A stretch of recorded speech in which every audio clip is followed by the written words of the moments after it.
If this video gets 300 likes, I will chug a Red Bull before next video, and we'll both find out how that pans out. I just took a flick with your girlfriend.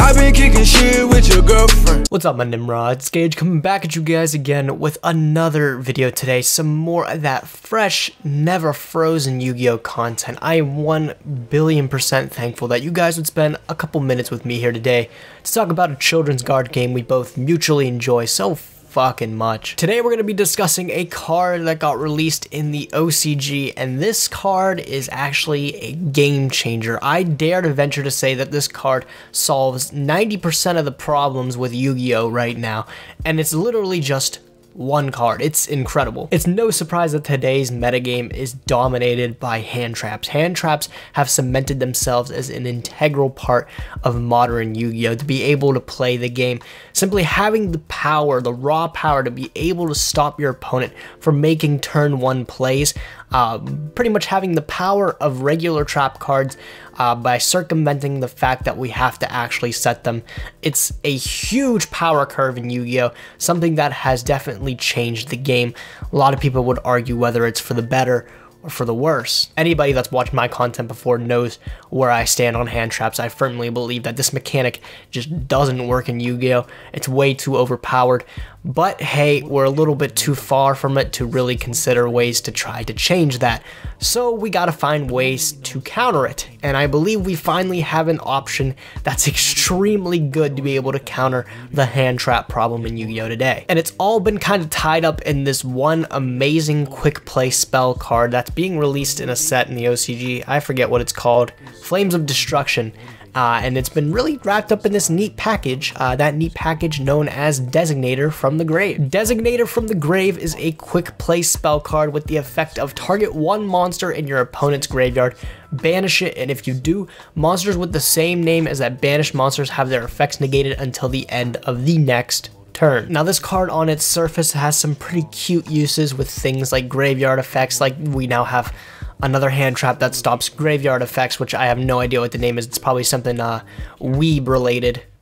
You can probably guess that. But stopping things from the graveyard, hey, that's kind of neat, I guess. I mean, it stops burning abyss cards from going off. If Graph was at a number anything bigger than 1, being able to banish the Graph from the graveyard, stop its effect, and then of course them not being able to use it for the rest of the turn, it's kind of neat. Another kind of use for this card I see is maybe stopping a card like Mizuki, which Lights Warns, maybe 60 card Lights Warns, is still kind of floating around a little bit. If Grass came to any number greater than 1, I think we'd see a lot more of it. But stopping Mizuki from the graveyard not only is banishing it extremely powerful, but also since Mizuki's not a once per turn effect, being able to just completely stop the fact that Mizuki would be a card for that entire turn is huge. Banishing a Snow as well is also massive, and the fact that it also lingers over to your turn is really powerful when stopping Snow as well. This card has a lot of cool uses, but I think perhaps the one that is the most powerful, the most game-changing, is the fact that this card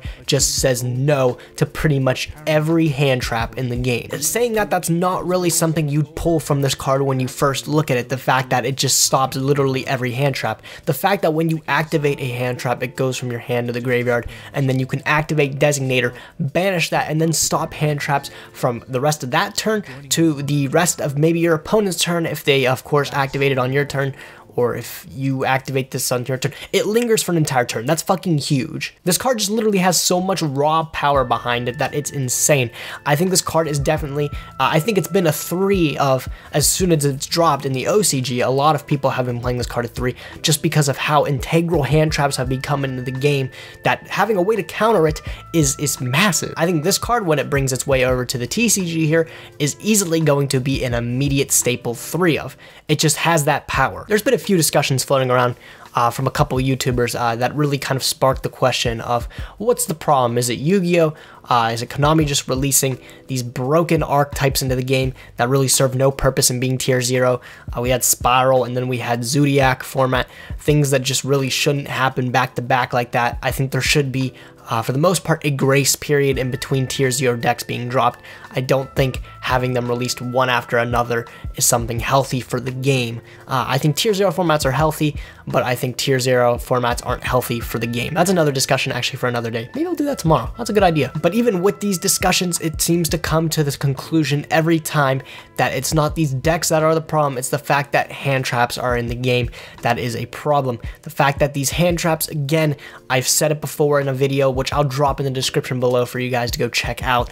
I've said it before that it's not the fact that these hand traps have maybe powerful effects, it's the fact that they just circumvent the essential parts of trap cards in general, which is setting them and being able to use them after you've set them. If you set a card, if you set a trap card, there's answers to it. There is no answer to a hand trap.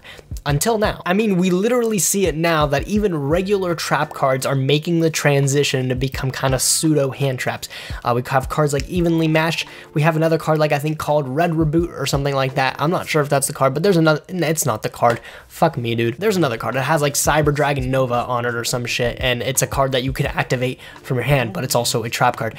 We see a lot of these cards making this transition over because this mechanic of being able to activate these cards with trap card effects from your hand is just so integral to keep up with today's game speed. And it was becoming more and more apparent that as we had these cards with these powerful effects behind them, we didn't have any fucking answers to them. It was just something that you kind of had to let happen. There was no really easy way to play around it, except maybe card like Evenly Matched. There's a way to play around it with a card like Set Rotation. But unfortunately, to my dismay, Set Rotation's at 1 for some god-awful reason. So ways to deal with these powerful hand traps were just non-existent at the time. And now I think Designator from the Grave is going to be a huge turning point in the game.